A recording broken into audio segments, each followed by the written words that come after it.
Municipal ఎన్నికల నామినేషన్ల పర్వం ముగిసింది. చివరి రోజు కావడంతో భారీగా నామినేషన్లు దాఖలు చేశారు అభ్యర్థులు. సాయంత్రం 5 గంటల వరకు క్యూలో ఉన్న వారికి నామినేషన్ వేసే అవకాశం ఇచ్చారు. ఇక రాష్ట్ర వ్యాప్తంగా 7 మున్సిపల్ కార్పొరేషన్లు 116 మున్సిపాలిటీలకు ఫిబ్రవరి 11న ఎన్నికలు జరగనున్నాయి. 13న రిజల్ట్ అనౌన్స్ చేయనున్నారు.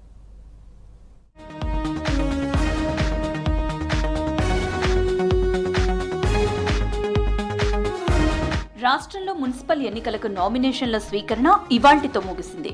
ఉమ్మడి ఆదిలాబాద్ జిల్లాలో మున్సిపాలిటీ ఎన్నికలకు భారీ నామినేషన్లు దాఖలయ్యాయి. ఆదిలాబాద్ లో 120 మందికి పైగా అభ్యర్థులు నామినేషన్లు వేశారు. ఇవాళ నామినేషన్లకు చివరి రోజు కావడంతో నిర్మల్ జిల్లా బైన్సాలో నామినేషన్లు సబ్మిట్ చేసేందుకు అభ్యర్థులు క్యూ కట్టారు.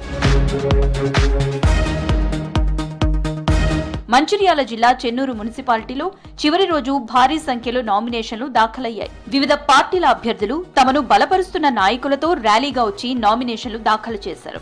నామినేషన్లకు చివరి రోజు కావడంతో అభ్యర్థిత్వం ఖరారు కానప్పటికీ నామినేషన్లు దాఖలు చేశారు అభ్యర్థులు.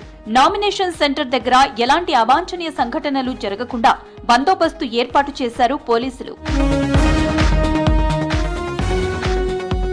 మహబూబ్ నగర్ జిల్లాలో మున్సిపల్ ఎన్నికల నామినేషన్ల పర్వం జోరుగా కొనసాగింది. భారీ ర్యాలీతో వచ్చి నామినేషన్లు దాఖలు చేశారు అభ్యర్థులు.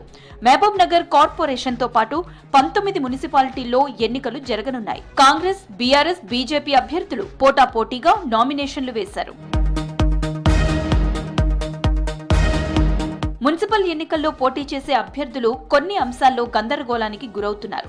పార్టీ తరపున పోటీ చేస్తే ఎంతమంది ప్రపోజల్స్ సంతకాలు చేయాలి, ఇండిపెండెంట్ గా పోటీ చేస్తే ఎంతమందితో ప్రపోజల్ సంతకం పెట్టించాలనే విషయంలో కన్ఫ్యూజ్ అవుతున్నారు. నో డ్యూ సర్టిఫికేట్ అభ్యర్థులతో పాటు ప్రపోజల్ కూడా ఇవ్వాలన్న ప్రచారం సాగుతోంది. మరోవైపు బ్యాంకు ఖాతా కొత్తది తెరవాలని చెబుతున్నారు. దీంతో చాలా మంది అయోమయానికి గురవుతున్నారు.